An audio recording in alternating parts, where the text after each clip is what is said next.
Hi guys, welcome back to my channel. Thank you so much to everyone for viewing my videos, for subscribing, for engaging on the comment section. I really appreciate it. I do not take it lightly that you guys keep coming back to view my videos, and just the fact that you take in using your data. I appreciate it a lot. I know that data doesn't come cheap, so big ups to you. If you're here for the first time, you're wondering who this is, my name is Msibi, and I hope you will join us by subscribing and clicking the notification bell so that you are notified whenever I load a new video. It is free, so please don't hesitate, join us. If you're here and you've been watching my videos but you haven't subscribed, like Nduh, you can still fix your life. Do the drill. So guys, on today's video, as you can see by the title of this video, I decided to do 6 things that I've learned in 6 years of marriage. Now, for those who don't know, on Sunday, the 1st of November, we will be celebrating our 6th year anniversary.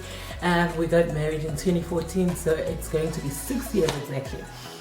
I thought it would be good to do this video just as a check, a marriage check or something, introspection, just to check how are we doing in this journey. So I thought, let me come and do 6 things that I have learned. Of course, there is a lot more. It can never be 6. Like, you learn every day in marriage. So there's definitely lots and lots and lots of things that I've learned. So I just decided to do 6 for the purpose of this video, and I'm just going to pick randomly. They won't be in any order. So yeah, let's get into it. So okay, the first point, guys, I'll be checking on my phone just so that I don't ramble. If you see me checking down, I am checking the notes, so like don't judge me. Okay, the first point is take care of yourself, and it is just simple as it sounds. You need to take care of yourself. Make sure that in the midst of taking care of the husband, the kids, and everyone in the house, you also don't neglect yourself. We tend to do that a lot as women. I also did that when I got married. Everything was about my husband, my daughter, and I slowly lost or neglected myself. And I've learned that you need to, don't lose who you are, because for you to be a good wife, you need to be good for Nonduh. You need to be in the right space mentally, physically, spiritually. So do things that will uplift you, do things that will keep you positive. Go out with girls, whatever that makes you happy, do that. Buy yourself something nice every once in a while, because what we do is we would go out, like I would go to a mall and then come back with Zomusa stuff every time I go. And then come Sunday, I have to go to church. So let us not be those people who tend to, like, sissy koshliwengati, it's all about the husband and the kids, and that is not wrong. But in the midst of all that, don't lose yourself. You are still Nonduh. And for you to be a good wife, a good mother, you need to look after yourself mentally, be in a good space spiritually. So do whatever that will make you happy. If going out and doing nails makes you happy, do that. If there's that cause that you've been meaning to do, do it. Because before the Mrs. comes, the Mrs. title comes, you are still Nonduh, and you need to live impilo that will make you happy. Before the mom title comes, you are still yourself. So take care of yourself, spiritually, physically, and all. Don't lose yourself or neglect yourself. That's lesson number 1. Lesson number 2 that I've learned is that do not use other people's marriages as a scale or a benchmark. If you see them Ndlovus are living that life, maybe they inspire you. If you see them living a life, maybe they've achieved a lot of everything that you would like to have. We are also finding pressure in your guys' relationship. That is wrong. You can have couples that inspire you in this journey, or don't want to be like them. The mistake that we make is that when we have people that we look up to in this, or couples that inspire us, we tend to want to live like them. And often the people that inspire us, like us, like me, it was couples that are older who got married like dala, so they probably have accumulated all those things because they've been together for a while. And then you see Mina, who's just been married for 5 years, comparing myself or wanting to be like them. It's obviously going to be impossible, and I'm going to frustrate myself and my spouse. So don't look at other couples and want to be them. You can look and just be inspired or aspire to get there, but don't want to be them, because it's going to put unnecessary pressure on your marriage. That's lesson 2. Nah. Lesson 3 that I've learned is that live within your means and be realistic, be content. I don't know how to put that. And this is not only just for married women, but I think I've learned it when I got married. You need to be very real. You need to be very realistic in marriage and live within your means, especially in this day of Instagram, where everything looks like, hey, wonke umuntu has a nice car, wonke umuntu has a nice house, and there's nothing wrong with that, but you need to understand where you guys are as a family and be realistic. Don't want things now. See, you guys cannot have and is afford or you can't have them now. So just be realistic, be content with what you have. If you have a Vivo, darling, drive in your Vivo in style, ubangene, and don't envy other people. And that is not wrong, babuka and aspire, but don't want to now put yourself or your spouse under pressure because especially in the couples world, guys. I remember when I was pregnant, I was telling my husband, with ungati competition, because everyone wants to come with a better pram. Everybody wants to come with a nice car seat.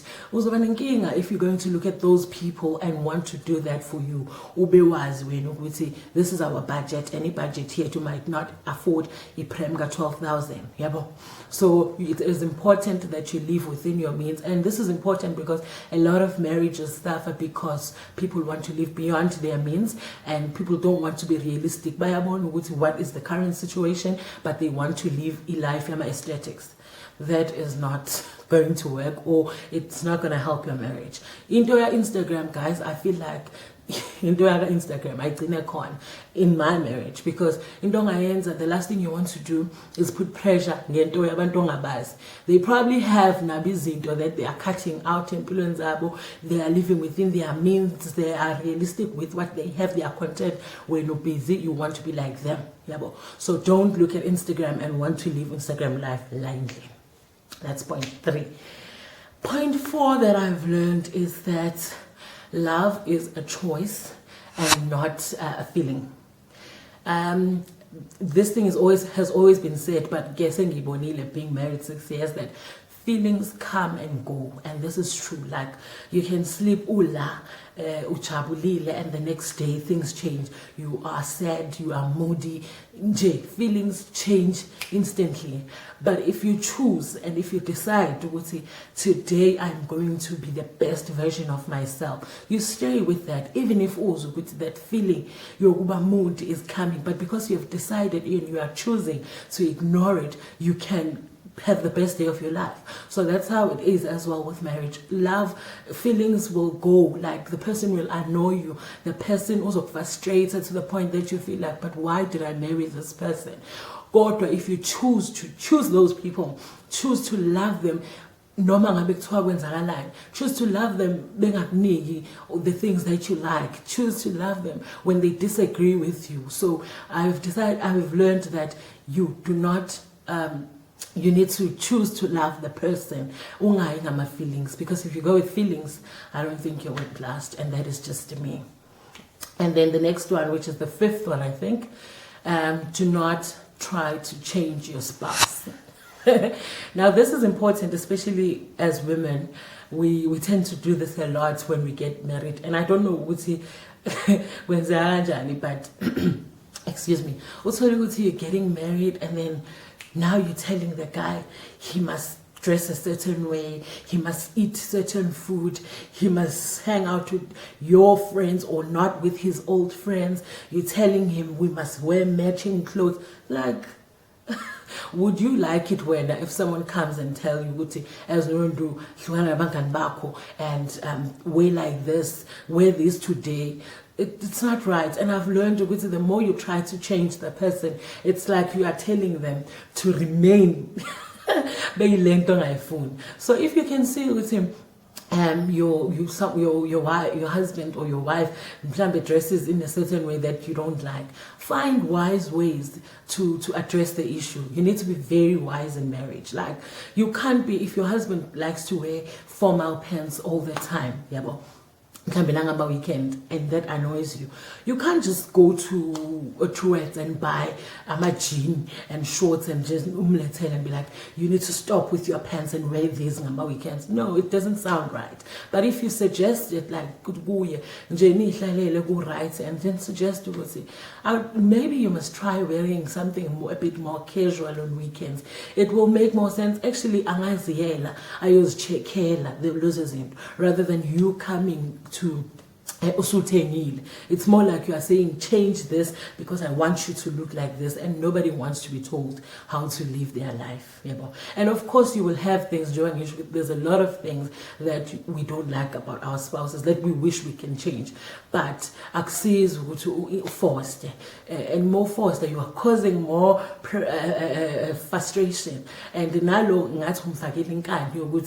not going to be changed by you. And if you suggest nicely, find wise ways, man. You need to be very wise as a wife.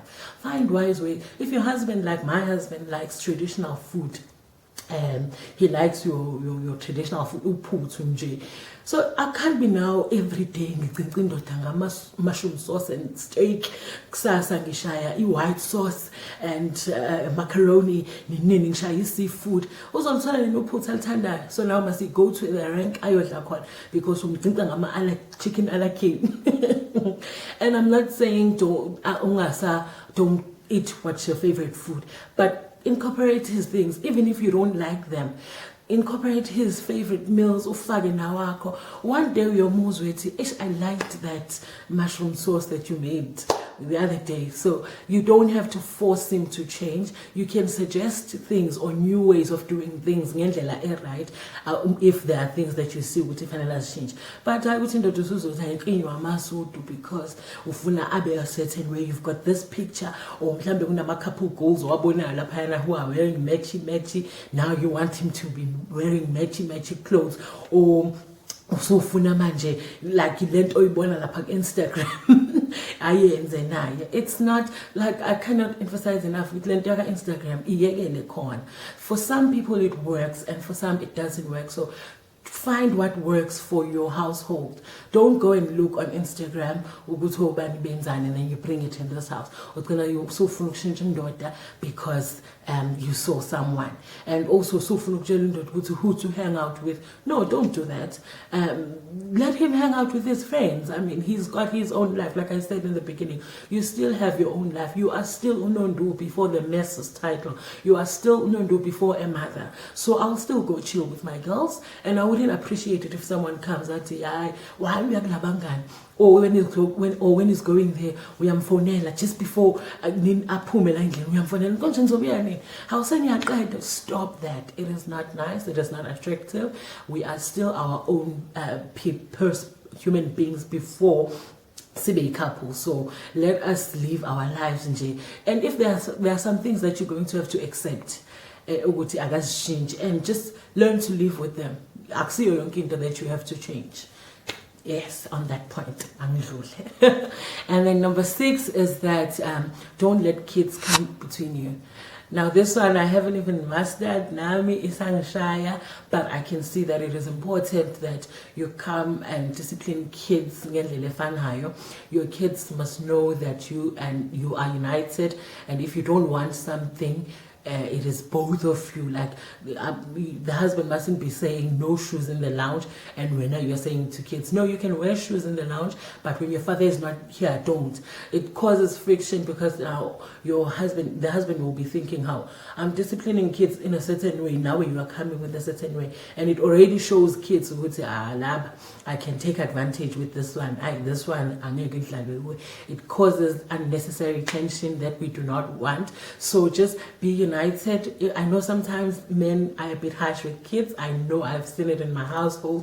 Like, yeah, sometimes and you feel like you could have said it in a better way, but shut up in front of the kids, and then maybe tell them, don't say it in front of the kids. I'm still learning that as well, because obviously my kids are still growing, but I can see that it is important. I see how Musa and my son take advantage of me when when Hubby is not here, because they know he is very strict. So I don't want it to be like that. They need to know that whatever he agrees with, I also agree with, and then they will know in that way that we are united. So yeah, so those are the 6 points that I've learned, and overall I've just learned ukuthi we grow. We are no longer the same people that we were when we first met. People grow and we see things differently, and it's okay. You're going to have arguments, healthy arguments are okay. You're going to see things differently. I wish we must about everything and anything. Like he's allowed to have his own opinion. Now opinion, because at the end of the day we are our own human beings. I cannot emphasize that,